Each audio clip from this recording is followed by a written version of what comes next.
Hello, everybody. My name is Kevin Andrew Rivera. We got Raul Ceballos over here. Raul, how you doing? Woo! I cannot wait to delve into this, man. Hell yes. Welcome to Real Geek News. This is a podcast show where we talk about news and whatnot. But today's episode, we're talking about James Gunn's DCU lineup, baby.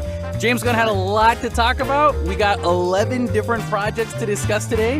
So without further ado, why don't we just jump right on into this thing here, Raul? This is what we've been waiting for, right? And of course, we actually just recorded our January month episode last night. Yes, sir. And as of last night, the 30th, there was still no announcement. But today, this morning, the 31st, James Gunn finally announces all this stuff that we've been anxiously waiting for, chomping at the bit. So how could we not do a special dedicated bonus episode just about this 5-minute video? Yeah, that's right. That James Gunn has dropped, and that's what we are bringing to you, the people. Woo! Because you deserve to hear our fresh takes right after the announcements have come out. So we'll either be super excited or really...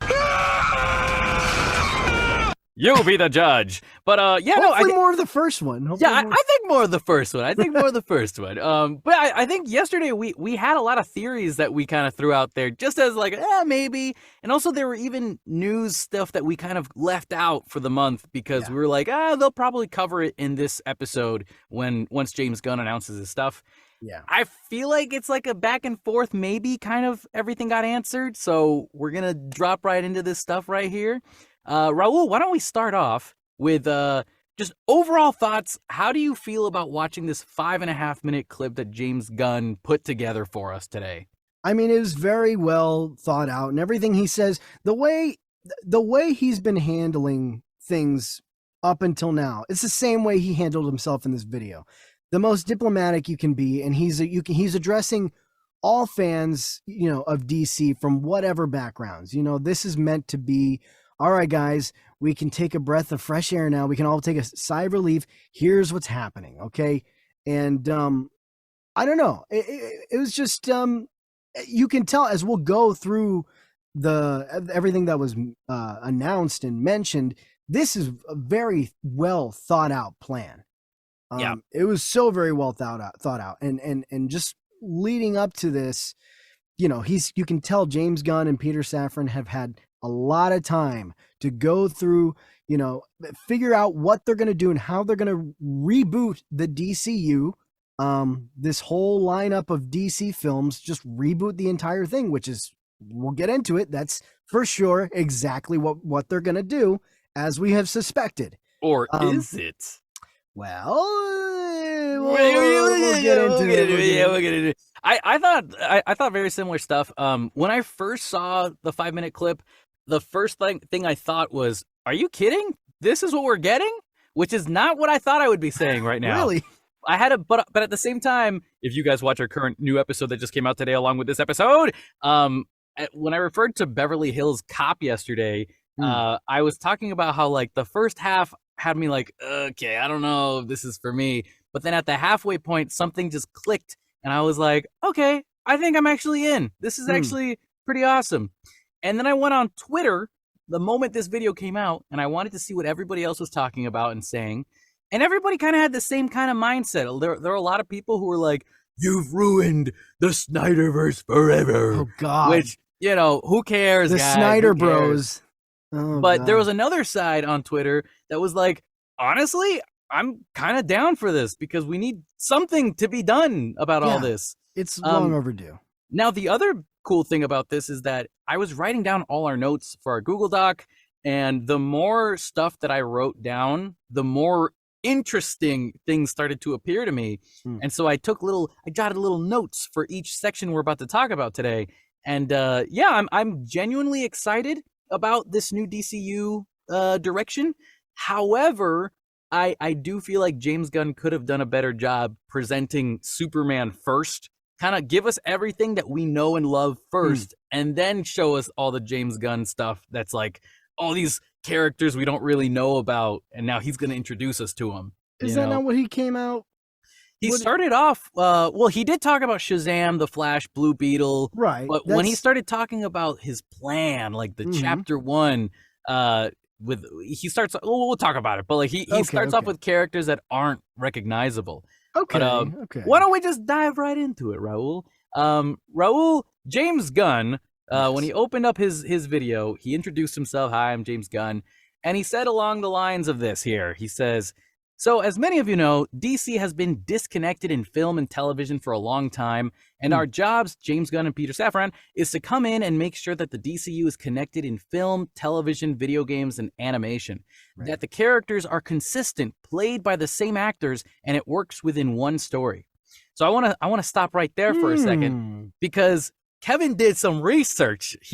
I'm analytically analyzing every little sentence that this man is saying in his video footage, Raul. And this guy, the thing that really stuck out to me was played by the same actors, It's animated characters. Mm-hmm. So what that tells me is that voice actors, we might not get that much of a shot to play any big roles in this thing, unless we're gonna do the live action stuff as well. I was gonna say, you wanna audition to be Batman, live action Batman? I think I could do it.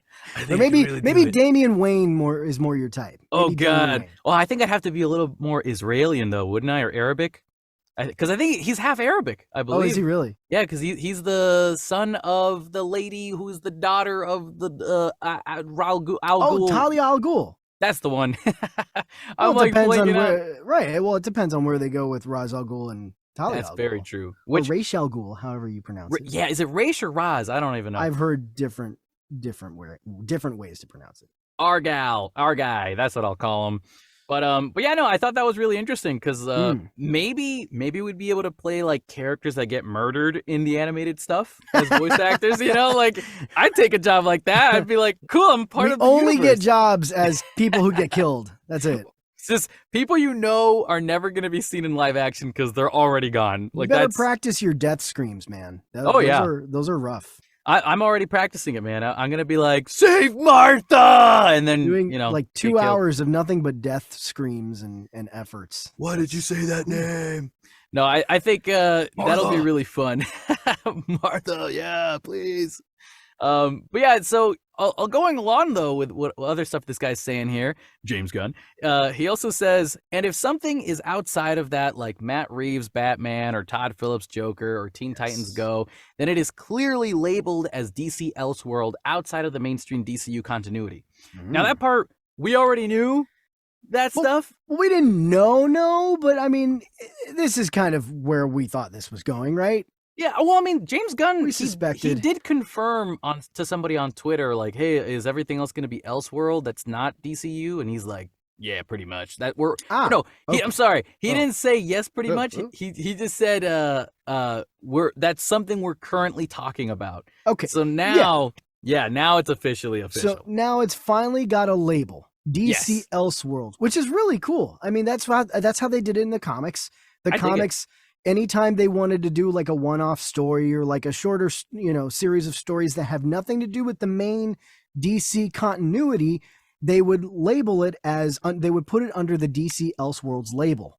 And so that way you saw that comic and you knew, okay, this is a cool extra little story, but it doesn't have to necessarily tie into the main storyline. And that could be enticing for a lot of people. Yeah, that could be enticing for a lot of people who may feel that like, you'd have to make some sort of a commitment to the main line of movies, like with the MCU right now. Yeah. Anytime a new movie comes out, it's like, well, God, like, do I need to catch up? How much catching up do I got to do? How much homework? You see something like this come out. If a DC Elseworlds movie comes out, you look at that and you're like, okay, well, there's no pressure, Yeah.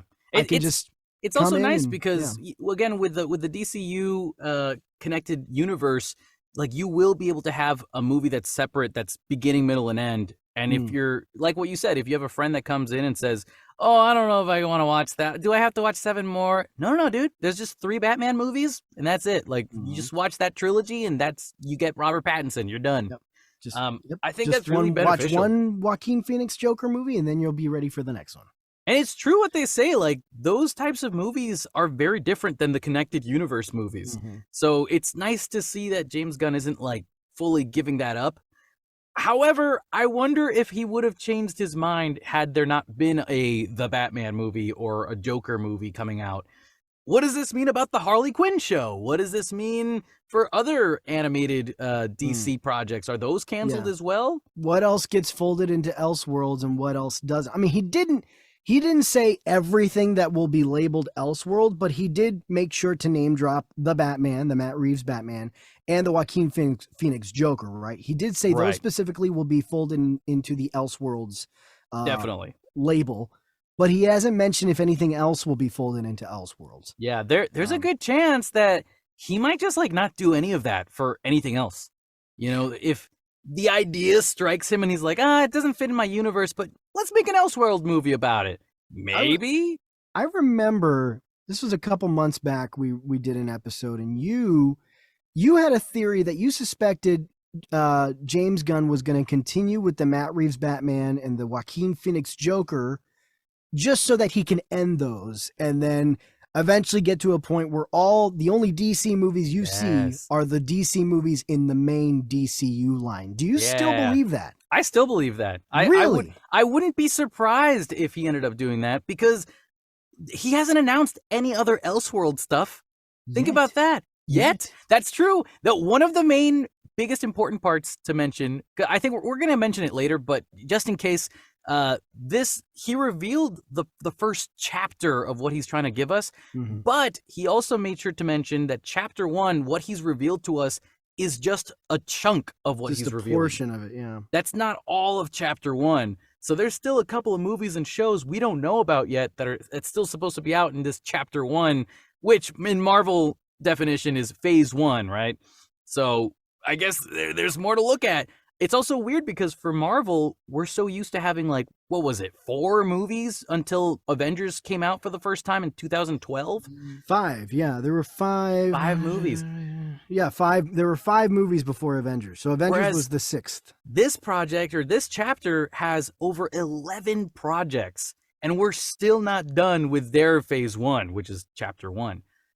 So that's really cool and interesting. The thing is, who says that, a phase has to be a certain amount of years or certain, who knows how long this first chapter will last? I don't think James Gunn needs to feel beholden to repeat the same kind of beats as Marvel per se. So I'm glad he's not. I'm really glad he's not. Yeah, who's to say that chapter 1 can't be 20 projects? You know what I mean? I know that's an extreme example, but just to throw that example out there, it doesn't necessarily have to be kind of those first few phases of Marvel. Dude, chapter 1 could stand for the Infinity Saga. It's all these different phases. Right. That's called chapter 1 for him. At this moment, it's not clear to us what chapter 1 encompasses. We only get a little taste of it, but yeah, we're not going to understand the scope until later on when we get a clearer picture. So then I think these next 4 movies we're about to discuss I would consider these guys as the prologue to chapter 1, because James Gunn did state that Superman was the thing that really kicks it all off. Right. But first he started talking about Shazam. He said this really quick thing. He says, first we have Shazam, Fury of the Gods. Shazam has always been off in his own part of the DCU, so he connects very well. That moves directly into Flash. Okay, so just that sentence alone, Raul, I feel like we don't have actual confirmation yet if he's actually part of the DCU or not. Is he saying that he's in the DCU? He was in a different world. You couldn't tell he was in the DCEU. So yeah, of course he's going to connect to the DCU. Or was he saying, he's in his own part of the universe, so it's more of an Elseworld movie? What does that mean, Raul? What do you think about that? Honestly, I feel like the reason he said that was maybe to soften the blow for a lot of people who are big Shazam fans, because the truth of the matter is, I don't know. This is right. Shazam is kind of out of the way, but he's still involved enough with the main kind of story and trajectory of the DCEU. What was the DCEU? There are enough threads that it's I don't know what would be the point, unless they do something in Shazam Fury of the Gods where he is, I don't know, something narratively cuts himself off from the main universe. What if they do some sort of multiverse crap there? I don't know. Magic. And then Shazam is just in his own universe, and then that's the that would be part of Elseworlds. But I don't think so. I think Shazam Fury of the Gods, I think that's going to end the Shazam story. At least this version of the story. You think it's going to end it? Okay. I think so. I think I think the Zachary Levi Shazam is going to die with the Ezra Miller Flash, with the Jason Momoa Aquaman. I think he's part of that era, and that era is ending. So I think after Fury of the Gods, I think I think that's it. I think Zachary Levi is going to hang up the cape. Yeah, I mean, listen, I wouldn't hate it if they kept him. That's for sure. Like, I don't mind Zachary Levi as Shazam. I think he's a great Shazam. I think he's pretty good. I'm looking forward to seeing the new movie. But also, I just think it's just weird the way he's phrased this, because we don't have a real confirmation, I feel like, whether or not he's going to stay, because that last sentence, that moves directly into the Flash, James Gunn says. And so I'm like, okay, so it's that the Shazam movie is connected with the Flash movie, and then the Flash movie is connected with the Blue Beetle movie? Like, is that what we're saying? Because then James Gunn goes on to say... This first part is a little muddy.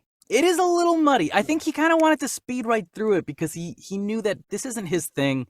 It's not his projects that he's excited to talk about. We're ready to talk about the more nuanced new things that are coming out.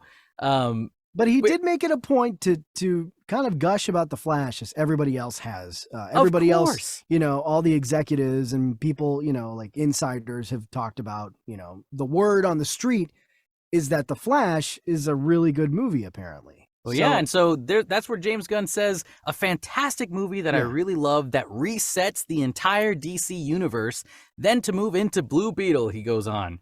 But that sentence alone resets the entire DC universe. There's a lot of people online. I've been going through Twitter right now, and people are like, are you kidding me? So the Flash is going to be in the new universe because it connects with Shazam and connects with Blue Beetle and connects with Aquaman? What? How are you going to do that and not Henry Cavill? I still don't think that this means that Ezra Miller is going to be the Flash in the future. I think the thing he wanted us to really focus on is resets the entire DC universe. Right. Then we go to Blue Beetle. And so then Blue Beetle, if I'm hearing this correctly, Raul, Blue Beetle then sets up the next part for the new DCU stuff. Mm-hmm. Does that sound right to you? Okay, well, here's the deal. Here's the order that everything has come out in, right? Shazam, Fury of the Gods. Then he says Shazam leads into the Flash. And then the Flash resets the entire DC universe. And then he continues to say, that I'm quoting, then to move into Blue Beetle. Mm-hmm. What does that mean? So does that mean Blue Beetle is part of the new DCU? Or are we overthinking this? And maybe he doesn't mean that it's all connecting movies to each other. It's that, okay, then once we're done with this movie, then we go to this movie. And then after that movie's over, then we're going to move on to this movie. Because then after Blue Beetle, he talks about Aquaman 2. But it's like, well, no, well, we've already talked about the Flash. So is everything after the Flash, post reset? Or are we going to do some kind of time jump thing? It's like, okay, I mean, like not time jump, but like we're going to kind of jump forward and backward as far as continuity goes. So like the Flash will reset everything. But then even though Blue Beetle and Aquaman 2 come out after the Flash, they will still take place before the Flash, right? Oh my God. That's what's unclear about all this.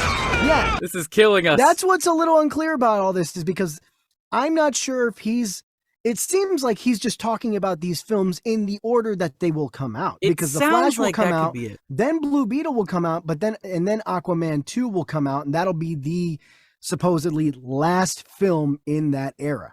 Also, but what he doesn't do, hold on a second, Kevin. Go ahead. What he doesn't do very well is explain how the timeline of events will occur, right? So it's like, we're getting Blue Beetle and Aquaman 2 after the Flash, but does it take place before the Flash? Because you're saying the Flash resets everything.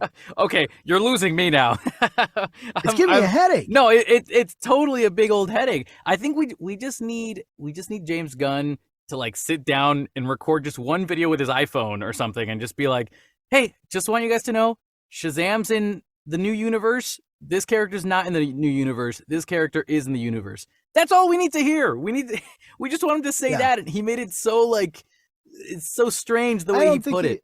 I'll go ahead and tell you what I think. I'll go ahead and tell you what I think. I think it's exactly what I said. I think it's that The Flash is the movie that in that narrative will reset the DC universe. And from after The Flash, narratively, we'll start getting the new stuff, Creature Commandos, Waller, Superman Legacy. However, Blue Beetle and Aquaman 2, though they will come out after The Flash, I do think those two films will take place before the events of The Flash. I think Blue Beetle's the only thing that's going to stay from the past. Like everything else, Aquaman's gone, The Flash is going to be gone, Shazam's going to be gone. So you think Blue Beetle's part of the new continuity? Yeah, I think Blue Beetle's going to be part of the new continuity. I have nothing to back up that statement, but it's a character. It's muddy. It's a new character that we haven't met yet, and I've heard a lot of good things in the background about that this movie's fantastic, supposedly. Yeah. James Gunn, when he talked about Blue Beetle, he did say, a fantastic film about a kid who's a marvelous part of the DCU, and then into Aquaman 2, which leads directly into our next few projects. So he specifically references Blue Beetle, a marvelous part of the DCU.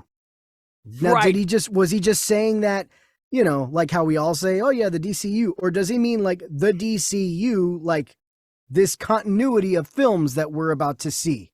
If he meant it as the continuity, then that means Shazam's in it too, because he did say Shazam has always been off in his own part of the DCU. He never says DCEU. This is getting a little... I know! This is ridiculous! When I first heard this stuff, I was like, James, just clear it up already. Jeez, man. It's still a little muddy. It's still a little muddy. Once, yeah, like you said, once he gets into announcing the new projects, it's like, all right, I can follow this. I got this. But the stuff leading into the new projects, it's still confusing. It's confusing. But one thing that we do know is, as he says, The Flash, that film will be what resets everything. Right. That's what resets everything. He also didn't state that these 4 movies are going to be Elseworld movies. So that's an interesting thing to think about. Maybe they're all still connected in a way. Maybe Jason Momoa will not be playing Aquaman anymore, but he'll play a different character. Or maybe he will play Aquaman, but now he'll be a newer Aquaman from another multiverse. From this current... You're talking about Aquaman 2? With Aquaman 2, yeah? No, man, that movie's been shot and it's been done. That's part of the old... That movie's been shot for a while. That movie's... It's part of the old regime. So the story of Aquaman 2 will definitely be very well rooted and entrenched in the quote-unquote Snyderverse, if you will. They're not going to do any kind of weird messing around. Well, Aquaman 2 is part of the old era. For any listeners who are still kind of like, wait, who's Blue Beetle again? Let me just fill you in this here story. Blue Beetle in the comics, I think his name is Jaime, or is it Jamie? I want to say Jaime because he's Hispanic. Jaime is a teenager who discovers that the original Blue Beetle scarab morphs into a battle suit, allowing him to fight crime and travel in space. Over the years, Reyes became a member of the Teen Titans, starred in 2 Blue Beetle comic series. In DC Comics 2011 New 52 reboot, Jaime Reyes was the primary Blue Beetle character, only occasionally referring to past versions. With the subsequent continuity revisions, DC Rebirth, the previous versions were restored.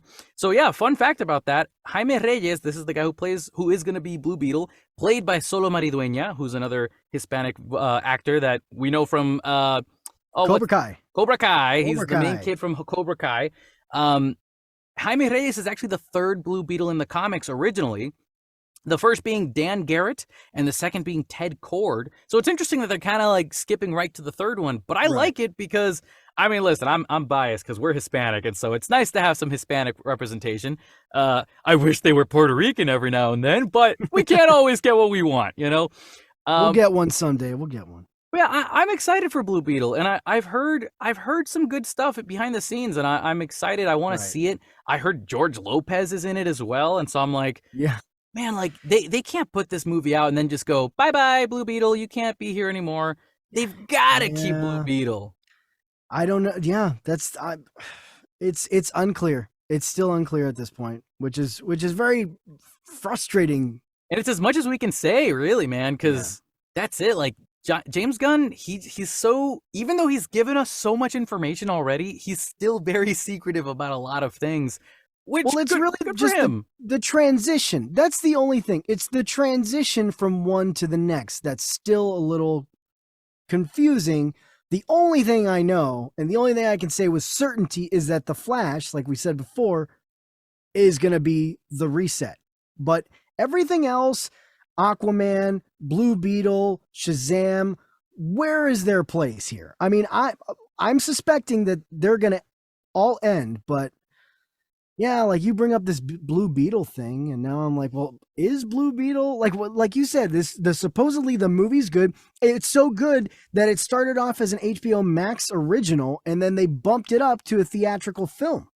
Now, what that kind of gives me a hint to is that maybe that story really is like in its own thing. Like it's got a beginning, middle, and Right. end that doesn't give you hints about him joining the Justice League or anything like that. Maybe it leaves it off in a way that you can just enjoy the movie alone.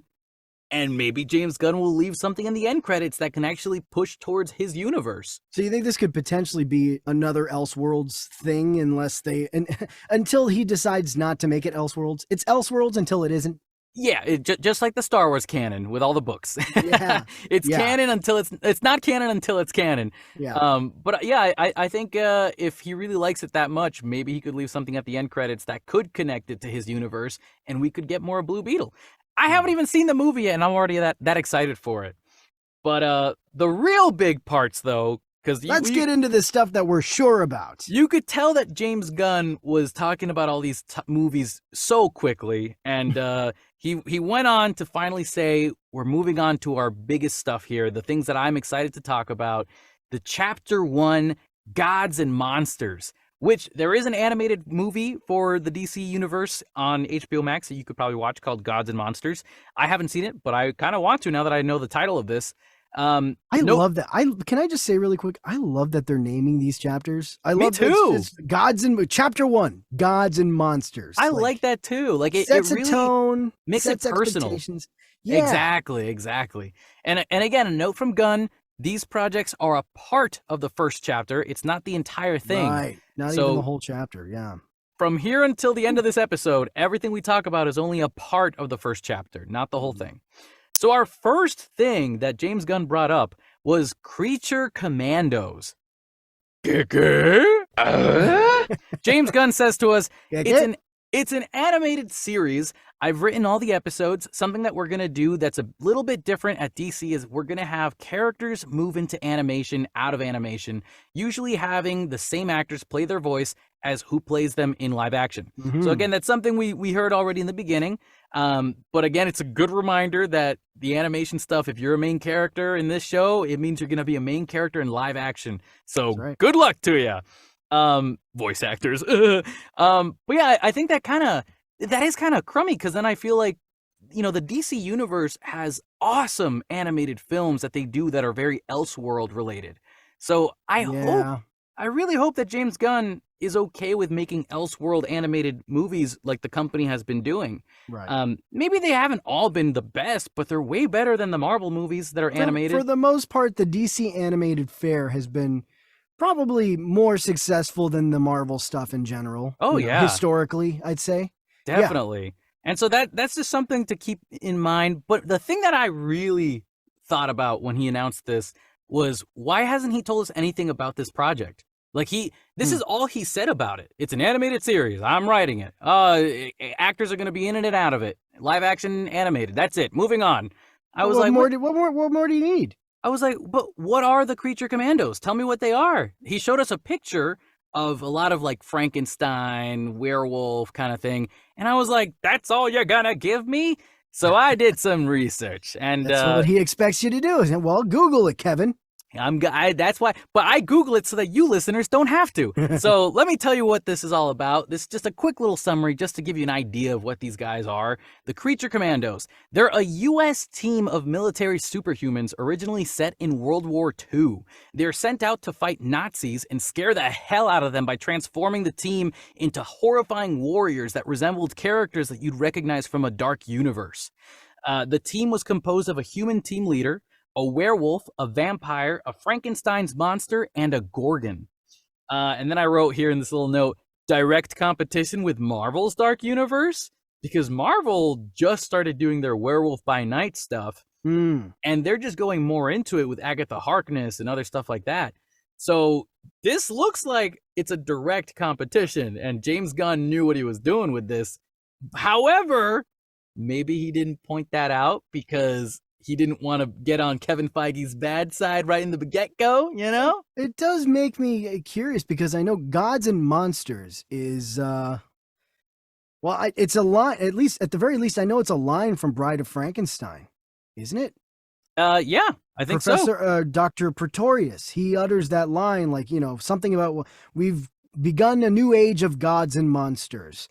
And so that is totally apropos, I guess, because we're talking about characters who basically you can rip them out of a Universal horror movie, Yeah. Frankenstein, Wolfman, whatever, vamp, Dracula, whatever. So that's interesting that, this is the first project in the first chapter known as Gods and Monsters. We'll be getting these kinds of monster characters. Weird. It's weird because I think that like when he says Gods and Monsters, I think of Halloween. And so I'm like, man, is the whole theme of this chapter Halloween? That's so interesting. It's a really cool name, but also I think of Halloween. And when I saw Werewolf by Night for Marvel, there was a part of me that was like, I just don't connect this with Marvel. Like, I don't see this as a Marvel thing. Like, I don't see Captain America and Thor anywhere. You know what I mean? Is that good or bad? I don't know. And so when I see I think it's fine. I think it's fine. I can separate it, but I will say when I see the artwork for this one that he presented, it looks very DC. And so I'm like, okay, listen, you made Guardians of the Galaxy. If you've got a plan for this that's going to make us all go, whoa, yeah, then I'm down to see it. I'm trusting James Gunn. I'm willing to trust him. Yeah, like I'm sure he's gonna come up with something if he's running all this stuff. But the other thing I was going to say is, I know I mentioned here in the note that it takes place originally in World War II, but I've also read online that it's being able to take place in different timelines as well. So it could be a creature commando of present day. And if we are connecting it with Blue Beetle, I'm assuming Blue Beetle is going to be a present day movie kind of thing. So it's safe to assume maybe that creature commandos could be present day as well. Or also our next topic, actually, the Waller show that James Gunn just talked about, that could also confirm that this is going to be a current day and age creature commandos. Now, Waller, James Gunn said, this is a story about Amanda Waller, played by Viola Davis. Viola Davis is going to team up with members of Team Peacemaker, and this is a story created by Crystal Henry, who did Watchmen, and Jeremy Carver, who worked on Doom Patrol. It is a fantastic story that's out of this world, and I can't wait for people to see it. He did sound very excited when he was talking about it in the video, so I'm like, all right, I trust him. I know why, though. You remember this, Kevin? Our very first episode, May 2022, this was one of the things we reported on, was the Amanda Waller TV show. If you can remember all the way back, this was announced way back in summer of last year. Man, I forgot. Yep. That was the same month that the Amanda Waller TV show was announced. All they said was that this was going to be a TV show on HBO Max, focusing on Amanda Waller with Viola Davis coming back. And we talked about it all the way back then, but we haven't heard anything about it since then. So this is what that is now. We hadn't thought about it for so long that we just assumed it wasn't a thing anymore then. And here it is. It has to be that, because here's the thing. Because now that announcement came before pre-James Gunn, Peter Safran takeover. But this has to be one of the things that it must have been the plans or whatever. The story must have been so good that this is one of the things that James Gunn was okay with carrying over into the new DCU, which confuses me even more, though. Well, wait, because Peacemaker came out before he became the CEO. So maybe in reality, James Gunn was already talking with Warner Brothers to continue a story for Waller on his own time, but they still hadn't, they had to figure out who was going to write it, blah, blah, blah. But he knew it was a continuation for Waller from his show of Peacemaker, which also brings me to that point. Viola Davis is going to team up with members of Team Peacemaker. So Peacemaker is going to stay in the current universe. Well, but Viola Davis is going to stay in the current Viola universe. Davis. That's what I'm saying. He's carrying all this stuff over. So this is another. I didn't even think about it until just now as we're talking about it. This is another muddy area of like, wait a minute, is this a reboot or not? I think it's a semi-reboot, which, if you listeners have heard me say this a million times, I think they should just reset everything and just be done with it. That way they can just start fresh, a new clean slate. They should have done it. But see, because they are mudding it up, and so we got this Waller TV show, which is indirectly, which is connected to Peacemaker, which in a sense is connected to both Suicide Squads. You go, okay, let's talk about Amanda Waller. Connected to Peacemaker, both Suicide Squads, Black Adam, because she makes an appearance in Black Adam. I don't know. If you're going to bring this Amanda Waller, Viola Davis continuity into the new DCU, how do you detach yourselves from those other things? I'll tell you what, though. I think he only connected Viola Davis's character to Peacemaker and not Black Adam, because Black Adam was not his doing. They added her because she signed a contract to show up for these things. Right. I think James Gunn intended to keep Viola Davis out of that type of movie because we're left off with Amanda Waller getting in trouble with the government due to some file leaks in Peacemaker, and she goes AWOL. So there's no way she could have shown up again. And I remember when we talked about this during the Black Adam movie review, like, how did Viola Davis get back there? Like, how is she still okay? Yeah. And we're trying to come up with stuff like, oh, maybe it's this and that. Well, now this is pretty clear that James Gunn was like, yeah, no, forget about that. That's not real. That didn't actually happen. Even with that, even being divorced of Black Adam, she's still connected in the quote unquote Snyderverse. She still has connections there. She's interacted with both versions of the Suicide Squad.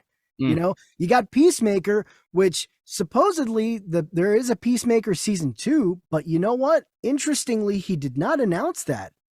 That's true. In this video. That's so true. No mention of Peacemaker season 2, but as far as we know, that's still happening. So what's going on with Peacemaker season 2? How are you going to divorce this Viola Davis Waller show from the rest of from the old DCEU if you're now rebooting it? And supposedly this Waller show is part of the new continuity. How do you do this? How crazy that all the answers he gave us only brought us more questions. Well, you know what's funny? I didn't have as many questions until we started the show and started looking through some of this stuff. And now I'm going, hey, wait a minute. Yeah, what's going on here? Because until then, I was like, oh, man, this all makes sense. This is totally great. But certain things, when you pick them apart, are a little questionable. Yeah, no, they really do. It really does. And just to add more confusion to this roster of shows that this guy's already presented to us in movies, then he goes on to say the true beginning of the DCU begins with this character, Mr. Superman himself. We got the DC. This is being written by me, James Gunn says. I'm in the middle of it. I'm having a great time doing it. And Superman will be released into theaters July 11th, 2025. That's a really long time from now. But also, I just want to point out, this music is from Justice League, so y'all better appreciate. It's amazing. Batman, whatever. Okay, anyways. You better stop. We're going to get slapped with a copyright from Warner Brothers. Well, this is actually sponsored by Manscaped, so you're right, we probably should. We're not being sponsored by Manscaped. I actually need to shave my balls. Anyways, definition of the word legacy. Superman Legacy is the project for this, the title of this movie. Mm-hmm. And I looked up the definition of the word legacy in case anybody needed to hear it, because I thought it'd be interesting to hear. It's the long-lasting impact of particular events, action, etc., that took place in the past or of a person's life. So I think that's a really badass title for Superman, because to me it kind of represents that this man alone is going to impact people in a certain way, and he's going to cause a specific event. This is what begins the DCU. Right. Whatever he decides to do is what starts it all, maybe I'm just, BSing myself, but I don't know, like, why you hear about all this, bro, Superman Legacy. What do you think about it? What did you think about the picture that he presented on the video clip? What are your thoughts, man? This is we all suspected that James Gunn was writing a Superman movie. Well, no, I think didn't he confirm he was writing it? Yeah, he confirmed it before this announcement. He confirmed it right as just to fire Henry Cavill that he's writing a younger Superman. Right. Okay, we still don't know if he's directing it or not, which is interesting. I do wonder if. And I did hear Peter Safran saying he hopes to God James Gunn does direct it. But we'll see. If Peter Safran's saying that, why wouldn't he? No, James Gunn's going to direct this thing. I mean, I don't know, man. Why wouldn't he? I think Superman. That's a legacy character. That's a pretty big deal. And James Gunn is up to the task. What are you talking about? But have you ever seen a James Gunn movie where he's directed something for a legacy character? Not yet. Not yet. I mean, that alone says enough. He's done enough that he's ready to step up to the plate and take over a big character like Superman. I mean, listen, if he's gonna write it, he should be confident enough to direct it himself. Like I feel like James Gunn. I don't know. Well, I don't know. Are there films he's written that he hasn't directed? I mean, now that I think a lot. I mean, there's movies.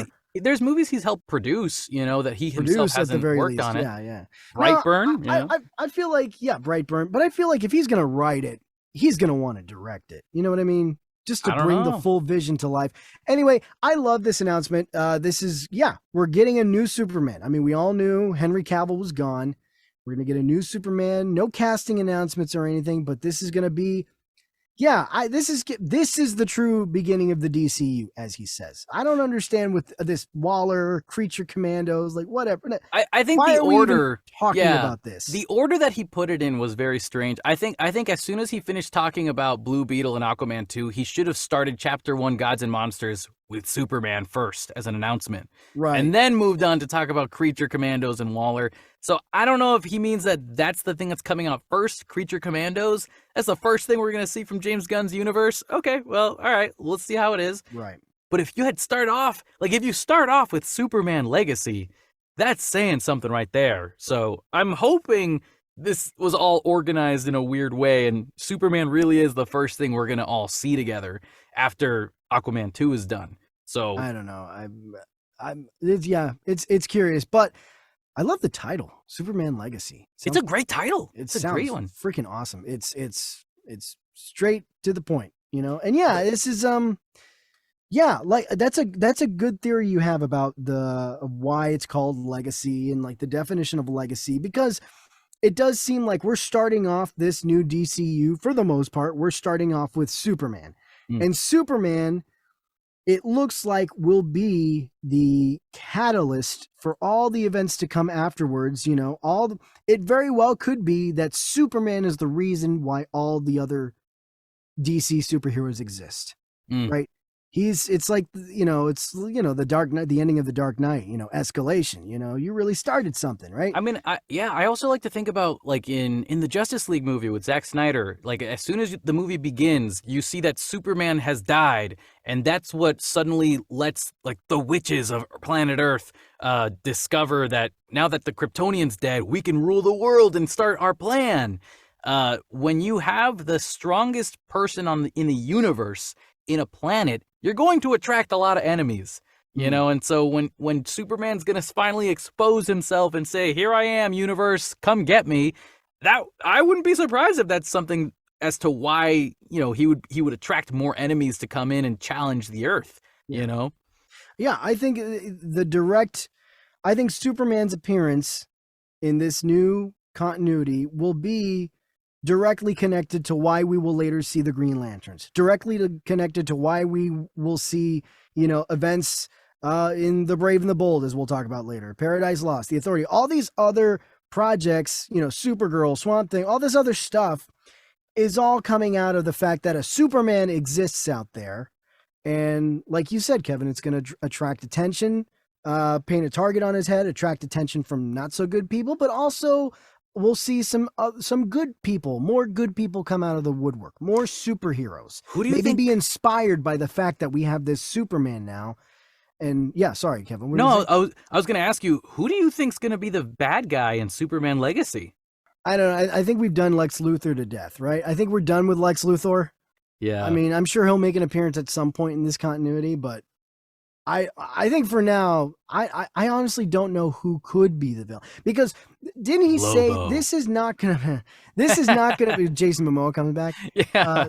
This is not gonna be an origin story, right? Didn't he say No, that? yeah, no. Not an origin story. This is a early 30, late 20-year-old Superman that works at the Daily Planet. Right. So he's already on his way in his, I guess, Superman career, right? He's already doing it. He's already doing the Superman thing, but probably very new. Probably kind of maybe akin to like the Pattinson Batman. You know? Oh yeah. Pattinson, this was only his second year as Batman. Maybe something like that. But yeah, it's not an actual origin story, which is great. Like, well, all right, that's good. We don't need any more origin stories. We know the story of Superman. Right. Just like we don't ever need another Spider-Man origin story or Batman origin story. Like, we're done with all the origin stories. Which we will discuss more Batman today. Yeah. But, I want to go back to something you just said, how, earlier you mentioned the lanterns.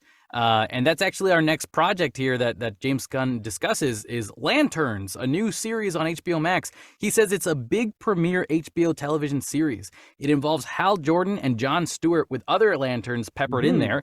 It's a terrestrial-based TV show, which is almost like True Detective, with a couple of Green Lanterns that are like space cops watching over Precinct Earth. In it, they discover a terrifying mystery that ties into our larger story of the DCU.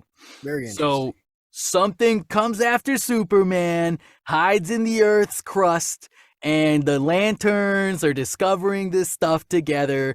But I think the thing that really sticks out to me is it's almost like True Detective Space Cops. Bro, that sounds so cool. That is pretty cool. That is pretty cool. This is because every time I think of Green Lantern, I think of like sprawling space epics, right? Like, I think of him being out there in space and stuff, but this is a terrestrial-based TV show. Yeah. Which I find interesting. And it's going to have two Lanterns. We're going to have both the Hal Jordan and the Jon Stewart Green Lantern, which is awesome. I love Finally, we're going to see the Jon Stewart Green Lantern make an appearance somewhere. That's awesome. I know a lot of fans have been clamoring for a Jon Stewart Green Lantern to show up. It's about time. It's about time. Hal and Jon. So that's interesting. Like a True Detective with a couple green. So we're going to get Hal Jordan and Jon Stewart, True Detective style, searching for space clues. And I remember you've been searching for space clues. And you've been also getting me to watch a lot of detective movies lately. So as much as I haven't been into detective stuff, all right. Well, get ready. I'm gonna have to prepare you even more now. Well, no, I mean, I am excited about this because it does pique my interest. That's for sure. I mean, the Batman was like a neo-noir film. So if that's noir for superheroes, then I can't wait to see what space cops, true detectives look like for these superheroes. And it'll be a buddy cop thing. That's so awesome. I'm gonna assume. Here's my theory, Raul, because this could be years from now. We might not know for sure. Hal Jordan's gonna die. That's what I think. I think because he's gonna pass the baton, you think? Yeah, I think he's gonna pass the baton, and there can only be one Justice League member that can be the Green Lantern. So as of right now, we have Superman and Green Lantern lined up. We're ready to go. These guys are good. We're getting them in that group. Why do you think Hal Jordan's gonna die, though? Because I feel like we've seen enough of Hal Jordan. And by enough, I mean Ryan Reynolds did not do justice. And that was enough. And that was enough. Ryan Reynolds played Green Lantern, and that was enough. He knew it. We knew it. We all knew it. We, Wombo. Listen, it's enough. It's enough. So I think I'm okay with moving on to Jon Stewart. Yeah, I am too. That version. Or better yet, if Hal Jordan doesn't die, then at least he'll move on with the Green, the Green Lantern Corps and just go into space while, Jon Stewart stays on Earth and helps out Superman with the Justice League or something like that. Maybe they'll go back and forth kind of thing, You never know. I just think there's only supposed to be one. But yeah, so again, we have Superman and we have Green Lantern so far. What do you think is they said in it, they discover a terrifying mystery that ties into our larger story in the DCU. What do you think that mystery is? It's got to be some outer space alien thing. And I swear, once we talk about the next projects, it'll keep giving us little clues here and there, which I'm going to be so excited to talk about. Because theories, it's all theories, it's not I don't think I know what happens in the DCU. I know everything. No, that's not it at all. But our next project here is The Authority. Now, this project, James Gunn says, next is a big movie called The Authority. It's a movie, guys. The Authority is a passion project of mine. It's based on the marvelous Wildstorm characters, which we are now bringing into the DCU, and they will interact with all our primary DCU characters. The Authority are a group of superheroes who think the world is broken and they want to fix it by any means necessary. I think it's a very different look at superheroes. So it kind of gives me a very like Peacemaker / like The Boys vibe. Characters that think that they're above the law and they can do things because it's justified and they can do those actions that they're going to take. A little note I wrote here was the Authority can be compared to Marvel's Illuminati. They don't answer to anyone but themselves. I know the Illuminati, they seem more of like heroic, I guess, so sort of. But these guys sound like they really are willing to kill everybody if they need to just to get what they want. That's as much as I know about it. Raul, what do you think about all this? How does this all make you feel? Are you excited for a movie called The Authority? I mean, I don't know. I know nothing about these guys. I know nothing about these characters. What gives it the vibe of like The Boys, I wonder? Like, what is it? To me, it's what he said about how, they think that they can fix anything by any means necessary. So like I always refer to Peacemaker when he says, I'll always do something in the name of justice. Even if I have to kill women and children. Right. Like that kind of stuff. Maybe it's not as comedic as the Peacemaker, but this does give me a vibe that like they're willing to kind of go above the edge in order to get what they need to do done. That's interesting. And show a different side of what it means to be a superhero. Yeah, and like the reason I compared to The Boys is because The Boys I think The Boys introduced us as audience members to like the dark side, the government side of superheroes and how they're all pieces of crap behind the scenes and stuff like that. Maybe these guys are pieces of crap, and that's what James Gunn might mean by that as well. We don't know, but we know one thing's for sure. The Boys has gone super hard in that direction. So if they're going to do that as well, they're going to have to top that, which I don't know, man. That's like a whole show. Way to look at it. Yeah. I wonder. Yeah, that's the thing. I don't know enough about this to kind of glean what, I mean, the only vibe I was going to say to glean what the vibe of the show would be, or the movie. James Gunn said this is a passion project of his. He says that specifically. So, how much involvement? I wonder how much involvement he's going to have with this. Is he writing it? Is he directing? I wouldn't be surprised if he directed this. I think, you know what? I think this is the reason why he might not direct Superman, because this is his passion project and this is the next movie lined up. So far, we've only got Superman and The Authority as films. The others are shows. Right. So there's a pretty good chance that he might not direct Superman because he's doing this one. And I guess if it is how you're saying, like maybe it'll, like how you say, maybe it has like, it'll take like the direction of kind of like The Boys as far as like the vibe or something, or like Peacemaker. I mean, that makes sense for James Gunn to be involved because that's kind of his, that's his flavor, right? Yeah. That's what he prefers. Yeah. I mean, I don't know. I know nothing about The Authority. Me neither. That's it. Literally everything we've given you guys is as much as we know as well. So, with that being said, we can move on to our next topic then. You guys let us know what you think at realgeeknews@gmail.com. So the next topic actually was Paradise Lost. James Gunn goes on to say, it's a story of Paradise Island, usually known as the Mascara, which is the birthplace of Wonder Woman. It's almost like the Game of Thrones and Westeros meet, but with all the inhabitants of Paradise Island. I wrote in this little note, could this introduce us to Wonder Woman? Yeah. ? I'm assuming it would by the end of the series or something of the first season, because you can't just give us, Amazonians and not present Wonder Woman to us, Yeah, this is interesting because of the Trinity, we're going to get Superman in a movie. We're going to get Batman in a movie, and potentially getting Wonder Woman from a TV show. Like, not to, because we did get I know Green some Lantern. of the best, narrative storytelling happening right now is in TV show. I mean, take a look at The Last of Us. So I'm not saying that Paradise Lost in any way is an inferior project or anything like that. I'm not saying that at all. It sounds really cool, but I wonder I don't know. I wonder if this is where they're going to introduce Wonder Woman. Like, why not introduce Wonder Woman in a movie? Well, I wouldn't be surprised if we did get a Wonder Woman movie, but it wouldn't come out until after Paradise Lost is done and still in chapter 1. That's what I think. Because again, we've only heard a part of chapter 1, so they could be working on this. I mean, also, let me just point out also that the fact that he said it's a Game of Thrones and Westeros mix, that sounds awesome. That sounds so cool. Can you imagine Amazonians going left and right, just stabbing each other and slashing each other's heads off and shooting each other with arrows and whatnot? But it's all political, and the island, everybody's talking and starting drama. That sounds so cool, Raul. This is like one of the first projects that made me go, okay, I'm super down. Like, maybe this is the halfway point that made me realize I'm in. Well, let's do this, man. It sounds dope, I will say. I mean, it's just the concept alone, even though I still don't, there's not a lot of details that come out of this project, but what is told to us, the whole Game of Thrones style, Westeros and all that stuff, and taking place on Themyscira and all that stuff, that sounds pretty cool. And yeah, I mean, this obviously has to pave the way for Wonder Woman in some way. Be it at the end of the season, be it, I don't know, in the middle of the season, or later on in a movie.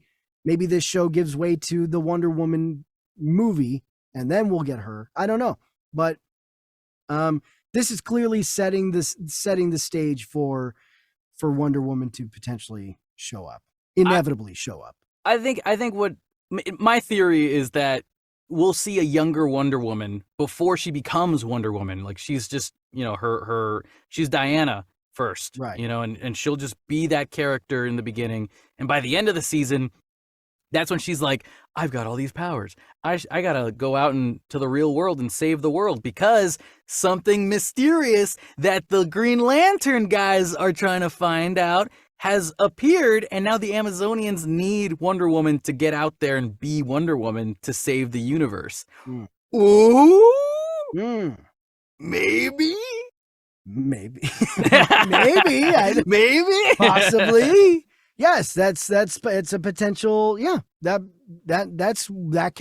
is what can get Wonder Woman out of Themyscira and into the rest of the world, I'm sure. So now, looking back again then, so now we have Superman in a movie, so we've already got him from the Justice League. We know that Green Lantern's going to be there, with possibly Wonder Woman after Paradise Lost. So we are missing our Batman still, but that's our next topic, baby. So The Brave and the Bold is our Batman movie. Love this title. That's a great title. That's an awesome title. It's the same as the animated show, Batman. That's right. Bold.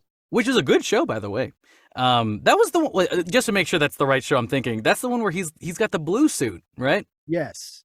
Okay, good. Yeah, that's the one with the blue suit. So James Gunn goes on to say, the introduction to the DCU's Batman. It's the story of Batman and his actual son, Damian Wayne. This is based on Grant Morrison's great comic book run. Damian Wayne is my favorite Robin. He's a little assassin who Batman tries to get in line and let me start that over. He's a little assassin who Batman tries to get in line, and so this is the story of the two of them and the beginning of the Bat family in the DCU. Okay, I have a lot of interesting feelings about that ending part, especially the beginning of the Bat family in the DCU. The Bat family. So we got Tim Drake, Jason Todd, Dick Grayson. We got Oracle or Barbara Gordon. They're all part of the Bat family. And so if you're saying this is the beginning of the Bat family, does that mean we haven't seen Tim Drake, Jason, or Dick yet? Because Damian has to dress up as Robin, right? Does that mean Damian originates the costume of Robin then in this universe? Or Tim Drake, Jason Todd, Dick Grayson have already been Robin by the time we get to this. But do you want that though? I don't know. Why not? I at this point, I don't know. It's just, when was the last time that we got the chance to see Robin in contemporary times with movies? Maybe other than the 1997, Chris O'Donnell. Yeah, well, adult Robin. That's right, 1997. Well, technically, 1997. We will not be talking about that though. That's where that ends. The Dark Knight Rises had a Robin, but It doesn't Joseph count. Gordon-Levitt played not Robin. His nickname was Robin, but we never got to see him in the spandex, you know. But I think that's interesting because it really puts into perspective that maybe James Gunn just thinks we don't need to see that story. But we haven't really seen it, though, you know? It would be interesting to have it, because it would be interesting to see that, unlike all the other superheroes, we get to Batman and we realize, oh no, there's a history already with Batman. Yeah. You know? He's got a sidekick now. He's got a Robin, Damian Wayne, which means we're probably to assume he's been doing this for quite a long time. So maybe by the time Superman and all these other heroes show up, maybe Batman's been going at it for a while already.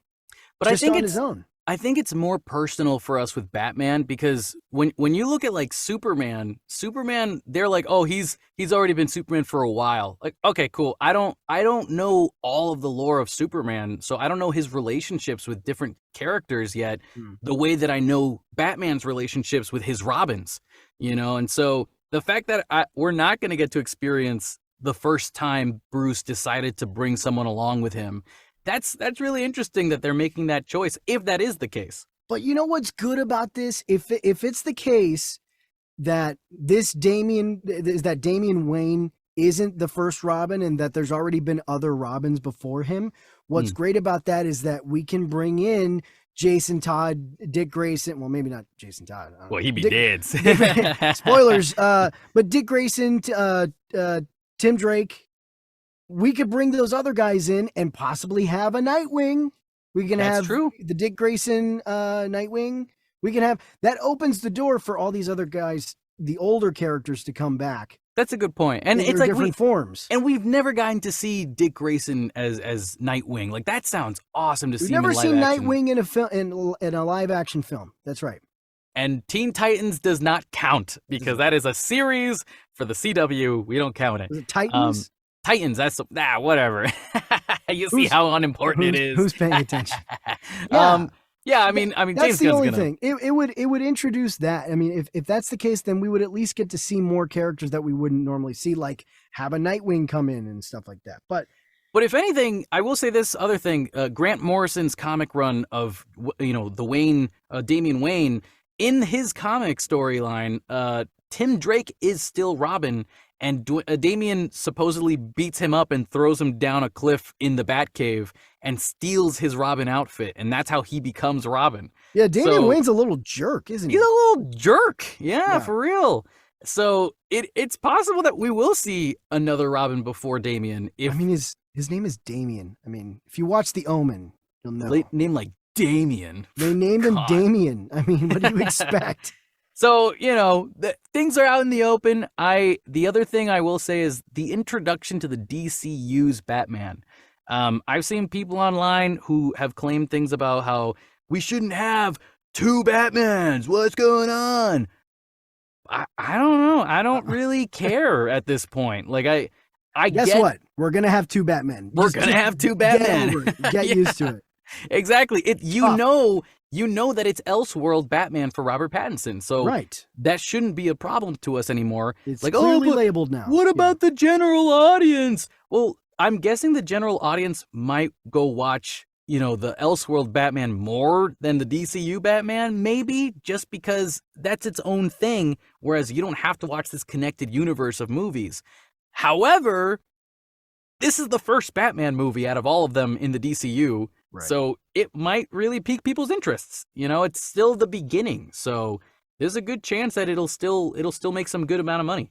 This is the first time we'll be getting a Batman and Robin live action story in a long time. And it's 97. And you just better hope that they do it right. Of course, they'll do it better than Batman and Robin. If only we could go back in time and tell them how to fix it. Oh, wait, you know what? There's another person who likes to go back in time, Raul. Hey. That's our next topic here, Booster Gold. So James Gunn announces this character called Booster Gold. Booster Gold is one of the comic book's popular cult heroes. He's a fascinating guy. He's a loser from the future who uses future technology to come back to present day and become a superhero so that people will love him. It is basically the superhero story of imposter syndrome on an HBO Max series.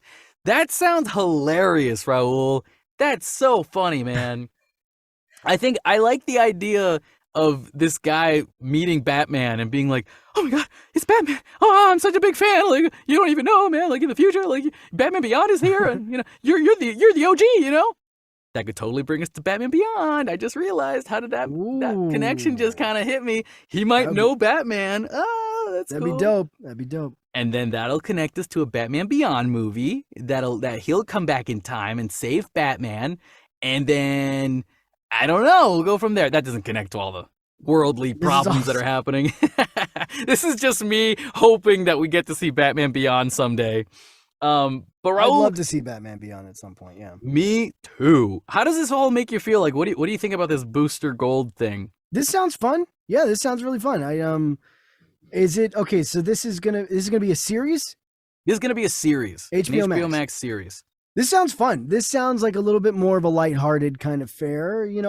What I really like about this is that this does seem very well balanced.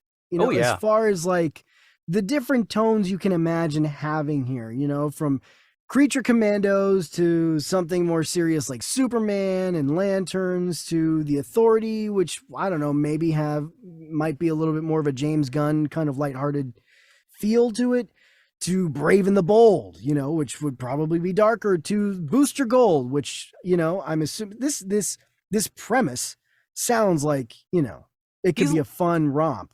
James Gunn is definitely learning from Kevin Feige, in my opinion. Like he's learned a lot, and he understands that you have to do different styles and different genres for each movie in order to keep people's interest.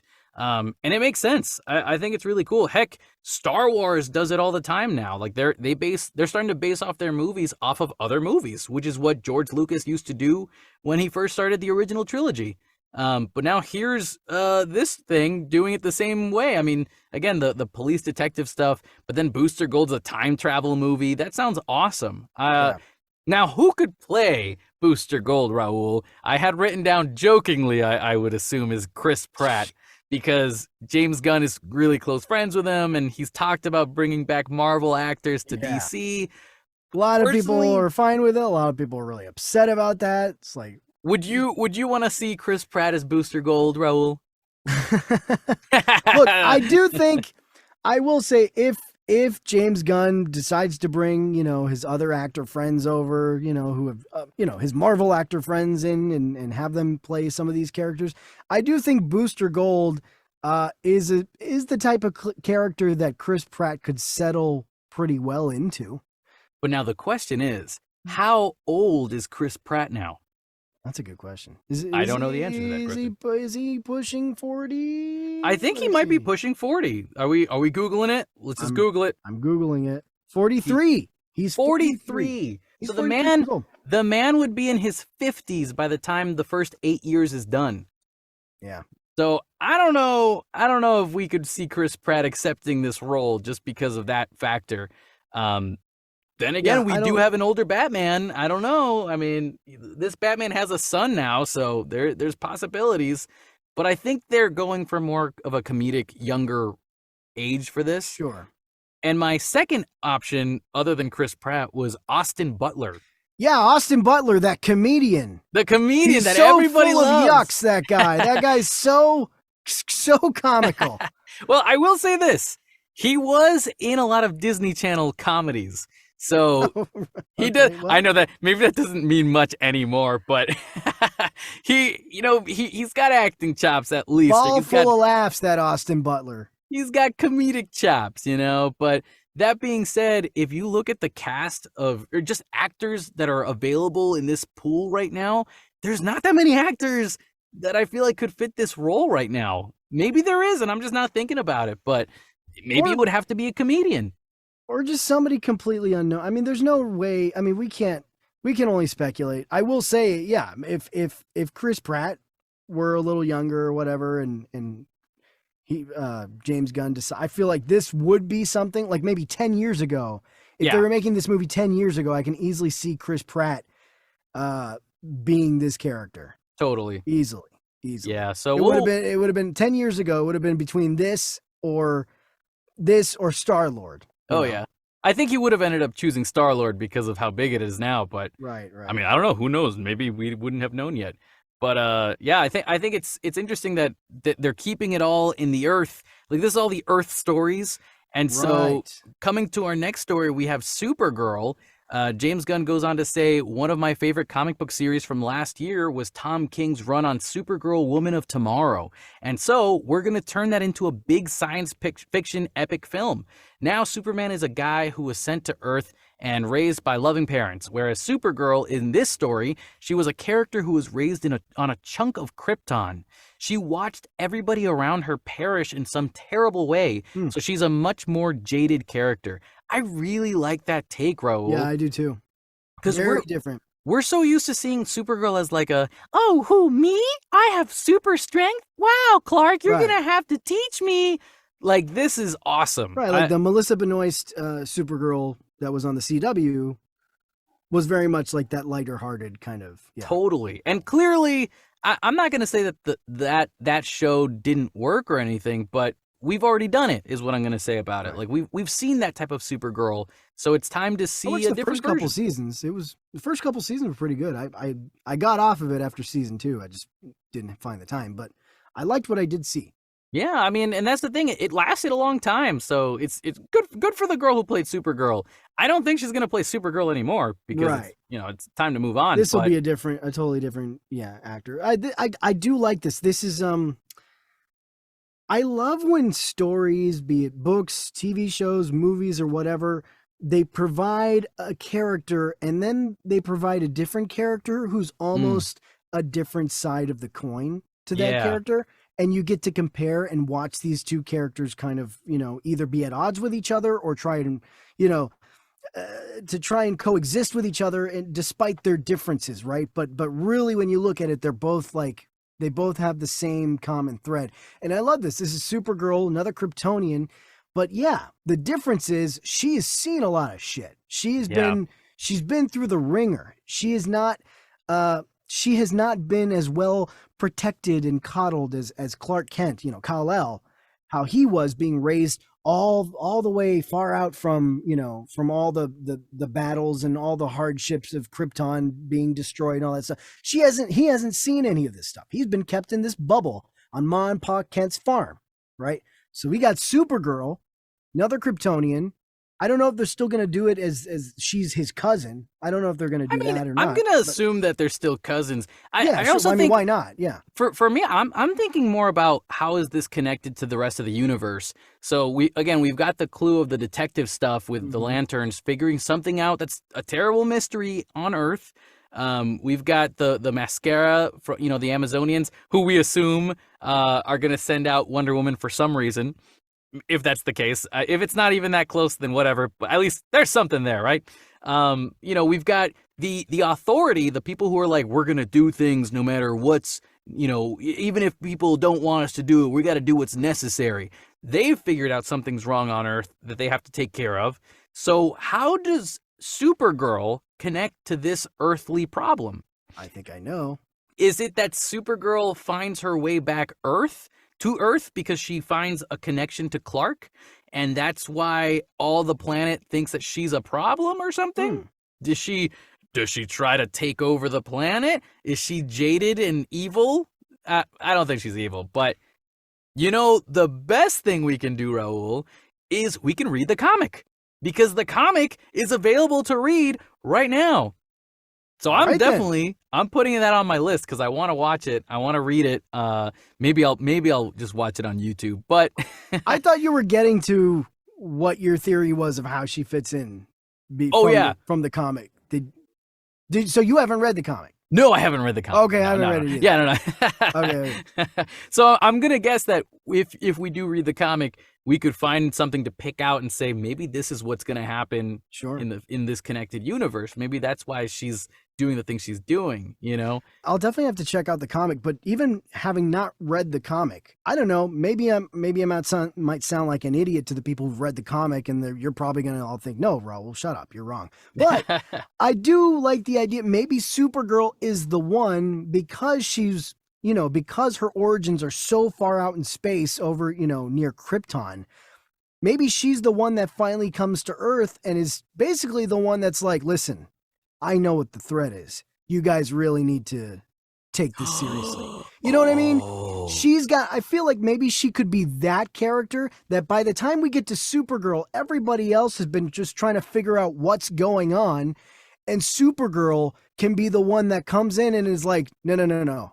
I'll tell you what's going on. And it's a lot more serious than you think. She's the Hulk in Infinity War when he gets sent back to Earth. I mean, could be, or the Carol Danvers, Thanos is coming. Thanos is coming. Like she's seen the threats. She's been out there. Could be that, and maybe nobody's taking it seriously enough, or maybe nobody's understanding. Exactly. Maybe she needs to get through to Kal-El and be like, "Look, this is what you're dealing with here. You need my help, or whatever."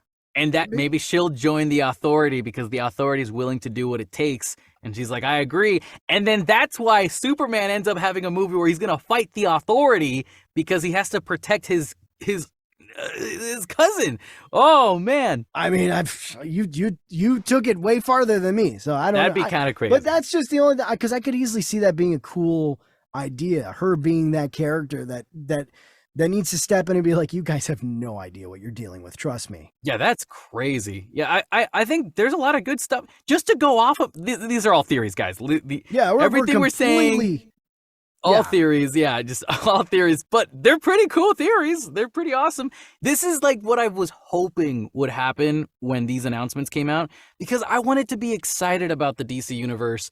Yes, maybe marketing-wise, these decisions that James Gunn has presented to us might not be the best for general audiences to make a lot of money, but at the same time, the more you read into it, the more interesting it's going to be, which we'll talk about something James Gunn says towards the end of this. But first, we got to cover our last topic, which is Swamp Thing.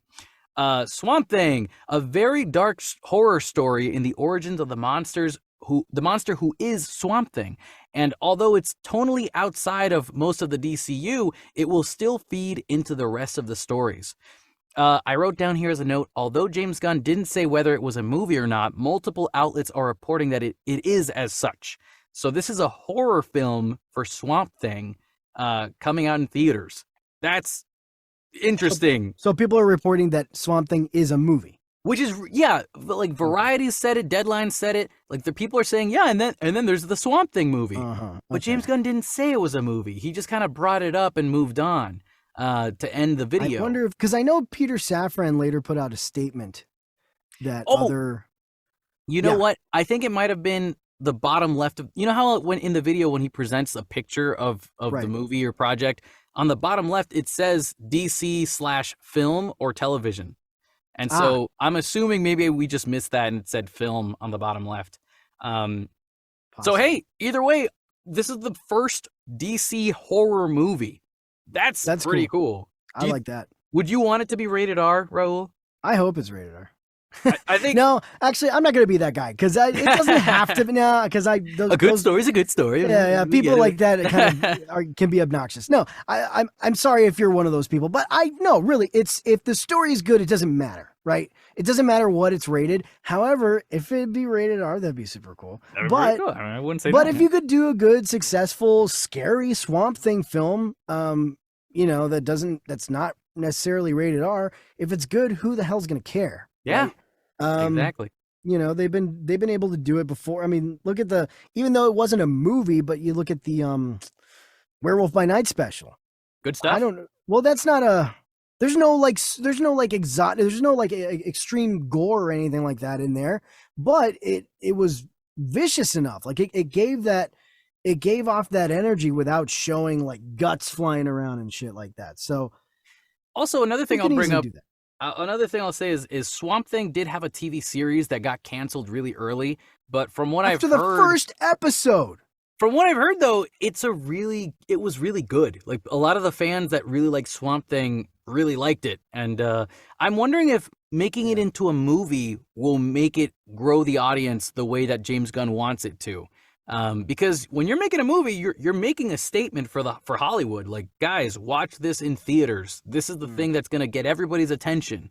So, okay, I'm all right. I don't know how that's gonna work with the Lanterns or the other TV series that they're putting out. Because if you want to watch those things, you're gonna have to sign up for HBO Max. I am curious what is the deciding process in terms of like what's going to be a movie, what's going to be a TV show? Like, what's the rationale between like why is Swamp Thing a movie and not a TV show? That's rhetorical, but you know what I mean? Yeah, I mean, my only guess for that would just be that maybe Swamp Thing's already a TV series for a season, so you've seen a lot of that character already.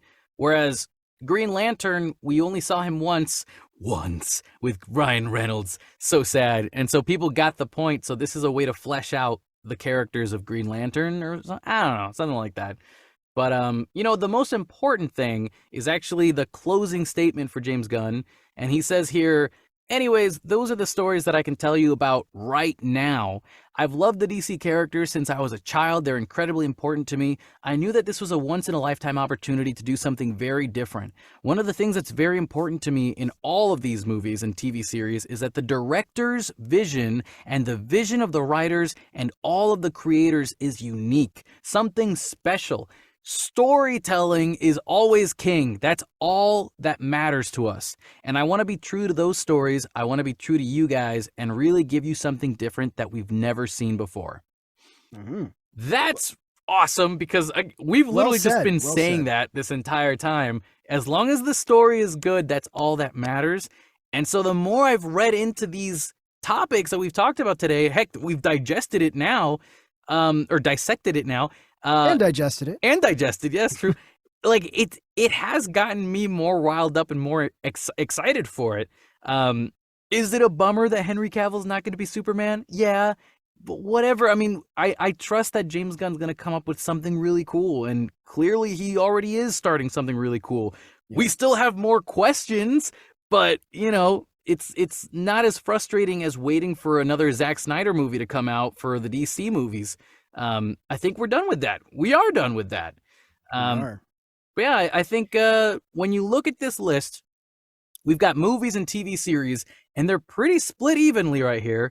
Again, just to read them all off. Yeah, what do we got? The movies we have are Superman Legacy, The Authority, The Brave and the Bold, Supergirl, Woman of Tomorrow, Swamp Thing, and then Elseworld movies, Batman Part 2 and Joker 2. So we have 7 movies right now lined up for DC, which is incredible. Along with the 4 on top, Flash, Aquaman 2, Blue Beetle, and am I missing something? Shazam. Did I already say Shazam? So maybe Shazam, yeah. 11 movies lined up now. That's crazy. That's awesome. Good news for them. Yeah. Whereas TV series, we have Creature Commandos, Waller, Lanterns, Paradise, Booster Gold, and the Penguin series on Elseworld Batman. That's 6 shows right there. And maybe Peacemaker season 2. We're still not sure. So there's 7 and possibly 8 if Harley Quinn wants to continue, Heck, James Gunn is in Harley Quinn. I don't know why he wouldn't want to let it continue. Is it the animated show? He's in the animated show as himself. So that's pretty awesome. But Raul, this is everything, man. You got any last minute thoughts on this before we call it? No, as far as what has been announced within the new continuity, I like it. It's a fresh new, it's a brave new world, and brave and bold world. A brave and bold world. I love the blank slate we're gonna get. The clean slate, anything is possible from here. It's exciting, and there's all these things to look forward to. Once we get into this part, that's where I'm that's where I'm in my comfort zone. But again, like we said before, the transition phase between now and then still a little murky. Yeah. Still not sure what's happening with those last few projects before we officially reboot this thing, Aquaman, Flash, Blue Beetle, what have you. That's still remains to be seen as to how that's going to be executed. You know? Yeah, no, I 1,000% agree, man.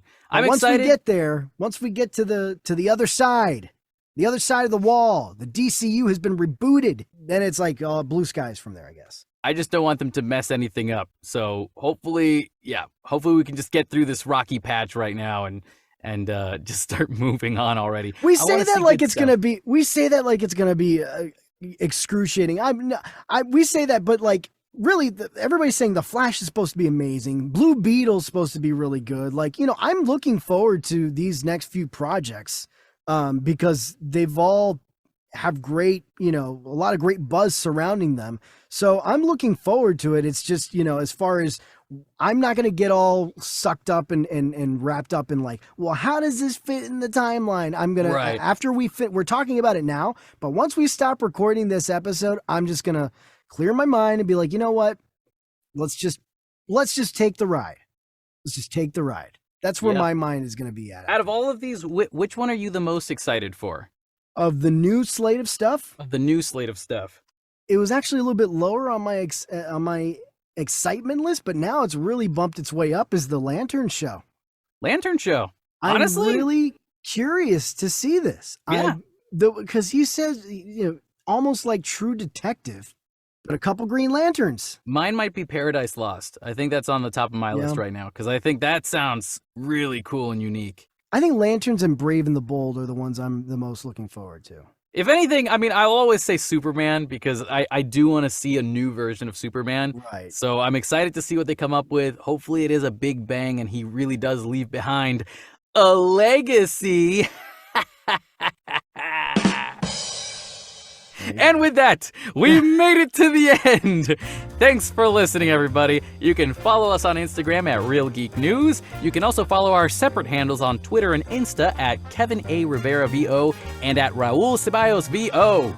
Yeah, we also have a YouTube channel with all our episodes, all our movie reviews, and this bonus episode will definitely be on there. Hit the like and subscribe and all that fun little stuff with the bell and all that stuff, you know. And also we have it in podcast form. However you're following podcasts, if you want to help us boost the quality of our show and get more people listening, please go on Apple Podcasts. Leave us a positive review. It really helps. Leave us a good review. Every little bit counts. And we'd love to have you support our show. And finally, want to share your passionate thoughts and opinions about movies? Tell us what you think about James Gunn's new announcements? Any movie reviews you'd like us to do? Well, then send us an email at realgeeknews@gmail.com. We'll leave all the description below. With all that being said, stay safe, stay classy, and most important of all, stay geeky, my friends.